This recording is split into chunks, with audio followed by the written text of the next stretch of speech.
আসসালামু আলাইকুম রহমতুল্লাহ। আজকে আমি আমার নিজের অভিজ্ঞতা শেয়ার করবো আপনাদের সাথে। আপনারা যারা মনে করেন যে অনলাইনে ব্যবসা করে তারা না জানি কত টাকা ইনকাম করে, তাদের হিউজ একটা প্রফিট মার্জিন হয়। হ্যাঁ হয়, সেটা অনেক পরে গিয়ে বা অনেকের সাথে হয় বা অনেকের সাথে হয়ও না। লস করতে করতে তারা একসময় ব্যবসায়ী ছেড়ে দেয়। তো যারা মনে করেন যে অনলাইনে ব্যবসা জাস্ট একটা 20,000 টাকা দিয়ে একটা ফোন কিনে প্রোডাক্টের ভিডিও করলাম, ছবি তুললাম, পেজে ছাড়লাম, কত সেল আসতেছে আর প্রফিট হচ্ছে। দেখেন, আমি আমার নিজের অভিজ্ঞতাটা আমি বলি। আমি তেমন ইনভেস্ট করি না, জাস্ট আমার এই দোকানের পাশে একটা ছোট ডেস্ক বানাইছে, এখানে প্রিন্টিং এর কাজগুলো হয়, টুকিটাকি কাজগুলো হয়, আর ভিডিও এডিট এগুলা আপনার অফিসে করি বা এখানেও করি। তো এই ছোট সেট আপটা করতে আমার প্রায় 5 লক্ষ টাকার খালি ইকুইপমেন্ট কিনা লাগছে।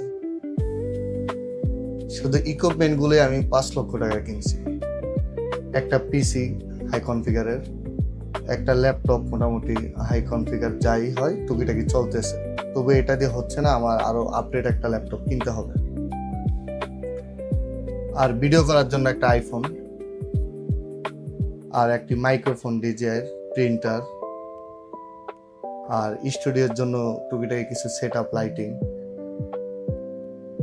একটা বক্স। এই টুকিটাকি এই ইকুইপমেন্ট গুলাতে আমার প্রায় 5 লক্ষ টাকা খালি ইকুইপমেন্টে গেছে। ব্যবসার ইনভেস্ট তো পরের কথা, শুধু ইকুইপমেন্টে আমার 5 লক্ষ টাকা গেছে। তারপরে অফিস বানাইছে, অফিসে যে ডেকোরেশন সেখানে খরচ, বা দোকানে এখন আবার নতুন করে ডেকোরেশন চেঞ্জ করব। আগে তো আমার অনলাইন ব্যবসা ছিল না, শুধু জাস্ট অফলাইনে বিক্রি করতাম, তখন একটা ডেকোরেশন ছিল। এখন ভাবতেছি ডেকোরেশন আরো আপডেট করব, যেহেতু অনলাইনে ব্যবসা করি, প্রোডাক্ট তো সাজাইতে হয় বা সেটা হয়। এখন ভাবতেছি ডেকোরেশন আরো আপডেট করবো। সো এখানে অনেক একটা অর্থনৈতিক ব্যাপার স্যাপার আছে। যা আপনারা যারা মনে করেন যে অনলাইনে যা প্রোডাক্ট এনে ভিডিও করে ছেড়ে দিই আর বিক্রি হয়, আসলে তেমন না। আমি যখন চায়না থেকে প্রথম প্রোডাক্ট আনা শুরু করছি, তখন এমন অনেক সময় গেছে যে আমি প্রোডাক্ট দেখে স্যাম্পল আনছি, স্যাম্পল এনে প্রোডাক্ট অর্ডার দিছি। যখন বিগ কোয়ান্টিটি অর্ডার দিছি, তখন সে আমাকে স্যাম্পল যেটা পাঠাইছে আর বিগ কোয়ান্টিটির প্রোডাক্টগুলো সেম না, মানে নিম্নমানের প্রোডাক্ট দিয়ে দিছে। এক কথায় ওরা আমাদের সাথে চিটিং করছে।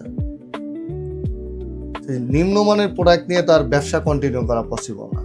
এটা হয়তো সিজনে 1-2 মাস বিক্রি করা যায়। এই প্রোডাক্টগুলো যারা কাস্টমার কিনবে, তারা তো একবার কেনার পরে আর দ্বিতীয়বার আপনার থেকে আর প্রোডাক্ট কিনবে না। আপনার পেজও আর তারা আসবে না, ব্লক মেরে দিবে সরাসরি, কারণ আপনার 2 নম্বর প্রোডাক্ট বিক্রি করা। তো তখন আমরা এই প্রোডাক্টগুলা বিভিন্ন ভেন্ডর বা যারা নব করে বিক্রি করে দোকানগুলা, ওদের থেকে একবারে কম দামে, মানে আমাদের যে কস্টিং পড়ছে, কস্টিং থেকে পার প্রোডাক্টে 50 থেকে 100 টাকা কমে বিক্রি করে দিছি। আপনারা যে মনে করেন যে নবপুরে বা গুলিস্তানে কম দামে প্রোডাক্ট বিক্রি করে কিভাবে, আসলে ওরা এইভাবেই বিক্রি করে। আমাদের মতো যারা চায়না থেকে শিপমেন্ট করি, প্রোডাক্ট অনেক সময় লো প্রোডাক্ট দেয় বা অনেক সময় নিম্নমানের প্রোডাক্ট দেয়, আমরা কি করি, তাদের থেকে বিক্রি করে ফেলি বা ভেন্ডর থেকে বিক্রি করি, ভেন্ডর যা ওদের কাছে বিক্রি করে, তখন তারা আমাদের থেকে কম দামে বিক্রি করে। আসলে প্রোডাক্টের ভিতরে কি আছে না আছে সেটা কিন্তু ওদের দেখার বিষয় না। ওরা জাস্ট কম দামে বিক্রি করে, এটাই ওদের মেন টার্গেট। ওরা এইভাবেই আমাদের মতো এইভাবেই অনেকের থেকে করে প্রোডাক্টগুলো কালেক্ট করে। আবার অনেক সময় দেখা গেছে আমরা চায়না থেকে প্রোডাক্ট আনি, 1000 পিস প্রোডাক্ট আনলাম, 1000 পিস থেকে প্রায় 20 থেকে 50 পিস প্রোডাক্ট ড্যামেজ পেয়েছি। এই প্রোডাক্টগুলো কি করবো? এই প্রোডাক্টগুলো আমাদের লস। আবার অনেক সময় শিপমেন্ট করার সময় প্রোডাক্ট মিসিং থাকে, এক কার্টনে 2 পিস 3 পিস প্রোডাক্ট মেরে দেয়। এখন কারা মেরে দেয় সেটা আর আমাদের বলার কিছু নাই, সেটা আমরা জানি। এরকম হয় আর কি। 100 টাকার একটা প্রোডাক্ট কিনে আমরা 300-400 টাকা বিক্রি করি, আমাদের 300-400 টাকা লাভ থাকে, 200-250 টাকা লাভ থাকে। আসলে লাভটা এখানে না।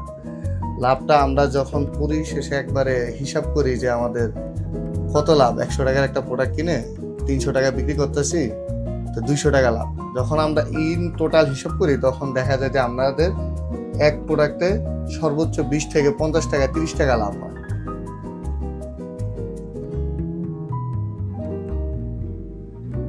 এহেলিকা অবস্থা। তো যারা অনলাইনে আসতে চান, অনলাইনে আসা খুব ভালো। অনলাইনে এখন বর্তমান 2026 সালে এসে অফলাইনে পড়ে থাকলে আসলে ব্যবসা কন্টিনিউ করা পসিবল না। অনলাইনে আপনাকে মাস্ট বি আসতে হবে।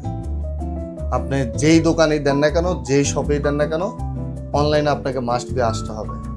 তা আসেন, কিন্তু সবকিছু চিন্তা ভাবনা করে বুঝে তারপরে আসেন।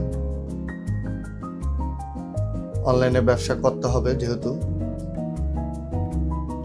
আর আপনারা যারা নতুন উদ্যোক্তা আছেন, চায়না থেকে প্রোডাক্ট সোর্সিং করতে চান বা প্রোডাক্ট আনতে চান, তারা আমাদের সাথে যোগাযোগ করতে পারেন। আমাদের নিজস্ব একটা এজেন্সি আছে। আমরা খুবই লোয়েস্ট একটি প্রাইসে চায়না থেকে product dot to dot service দিই। এটা আমাদের, যদিও আমার প্রফেশন না, আমার বড় ভাইয়ের বিজনেস এটা। তা আপনাদের যদি এরকম কোনো হেল্প লাগে তাহলে আমার সাথে যোগাযোগ করতে পারেন। এমনকি চায়না আরএমবি সাপোর্টও যদি লাগে, সাপোর্টও দিতে পারবো আমরা। যে রেট আছে এই রেট অনুযায়ী আমরা আরএমবি সাপোর্টটা দিতে পারবো ইনশাল্লাহ। আর প্রোডাক্টের সোর্সিং এর যদি লাগে সেই সাপোর্টও দিতে পারবো ইনশাল্লাহ। আমাদের চায়নাতে অনেক লোক আছে, তারা সোর্স করে দিব। হয়তো বিনিময়ে সামান্য কিছু ওদের দিতে হবে এই সোর্সিং এর ক্ষেত্রে। আর যদি আপনি নিজে সোর্স করেন, নিজে সোর্স করে আপনি সবকিছু কমপ্লিট করে জাস্ট আরএমবি সাপোর্ট লাগবে আর প্রোডাক্ট বাংলাদেশে এনে দেওয়ার সাপোর্ট লাগবে, সেটাও পসিবল। সেটার জন্য আপনাকে ওয়েলকাম। সোর্সিং এর ঝামেলা আমরা যদিও যেতে চাই না, কারণ সোর্সিং এ অনেক ঝামেলা, অনেক প্যারা। আপনি নিজে সোর্সিং করলে সবচেয়ে বেটার হয়। সোর্সিং করে আপনি আরএমবি সাপোর্ট দিতে হলে আমরা আরএমবি সাপোর্ট দিয়ে দেবো, আপনি বাংলাদেশি টাকা দিয়ে দেবেন। এই সাপোর্টটা আমরা দিতে পারবো ইনশাল্লাহ। নতুন উদ্যোক্তা যারা আছেন তারা যোগাযোগ করতে পারেন আমাদের সাথে। খুবই লোয়েস্ট প্রাইসে আমরা চায়না থেকে প্রোডাক্ট এনে দিতে পারবো ইনশাল্লাহ।